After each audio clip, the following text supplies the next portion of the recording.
Premier souvenir, c'est quand M. Lévesque a quitté le Parti libéral. J'arrivais depuis quelques semaines à la tribune de la presse et donc j'ai couvert ce fameux congrès où il a présenté la résolution qui avait été adoptée dans son comté de Laurier et qui, de mémoire, j'ai pas les mots, mais qui c'était dans le fond Option Québec, un État souverain avec une alliance avec le Canada. Grosso modo, c'était ça. Souvent, M. Lévesque se joignait à nous. La tribune de la presse avait sa table réservée au café du Parlement à l'époque. Et M. Lévesque avait toujours le goût de venir parler d'anciens confrères à lui-même, qui étaient là, les plus âgés d'entre nous.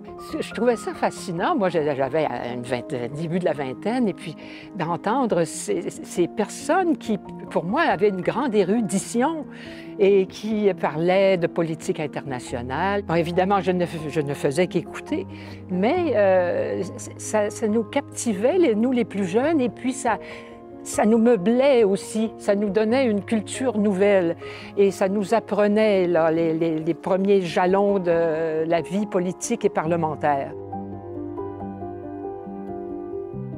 Nous avons eu un premier ministre journaliste. Sa rhétorique était carrément celle du reporter qui est allé quérir de l'information et qui la livre le plus complètement possible.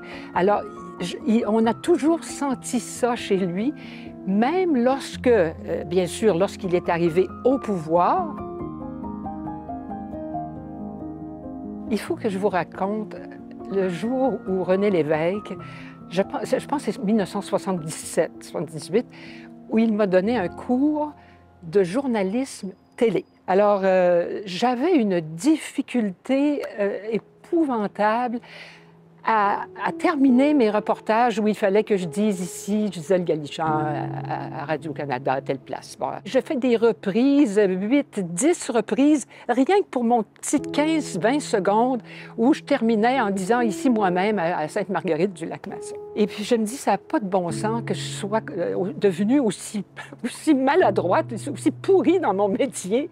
Bon. Je fonds en larmes et je rentre à l'hôtel où avait lieu le caucus. À un moment donné, pendant que je m'étanchais du mieux que je pouvais, puis je continuais à pleurer, quelqu'un vient s'asseoir à côté de moi sur le petit fauteuil. « Ça va pas, vous, là? » C'était M. Lévesque.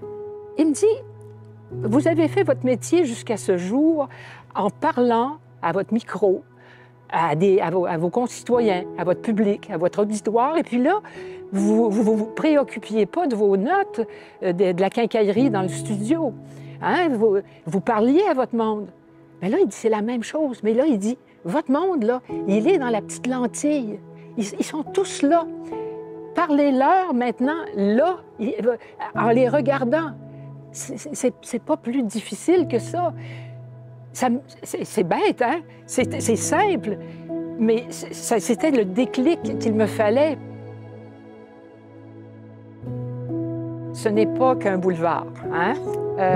Il faudrait d'abord s'intéresser aux biographies, mais particulièrement celles que Pierre Godin a écrites en, je crois que c'est 4 volumes. Bon.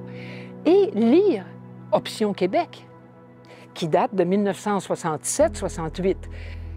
Lisez ça et vous aurez compris qui était René Lévesque et ce qu'il a laissé comme héritage. Pour tout le dévouement qu'il a donné de sa vie, de sa santé à la cause qu'il avait, la raison pour laquelle il s'était engagé en politique et ce qui était, à son avis, ce qui doit arriver au peuple de ses concitoyens et concitoyennes. Il était convaincu de cela.